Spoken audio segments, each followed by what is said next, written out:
Hi everyone, in front of me I've got Realme C33 and let me share with you how to check IMEI and serial number on this device.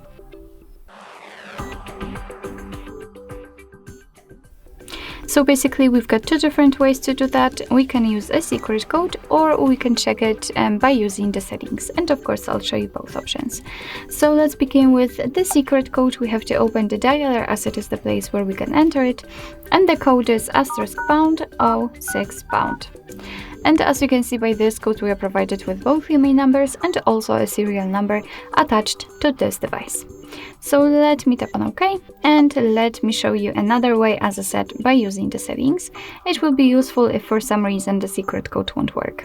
So let's enter the settings. Now we have to scroll down to the very bottom, to find About Phone.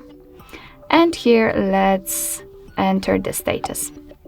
And as you can see right here, we've got both IMEI numbers for both SIM slots actually at the very top, and right here, almost at the very bottom on the other hand, we've got the serial number of this device. So actually that's all. This is how to check IMEI and serial number in your Realme C33.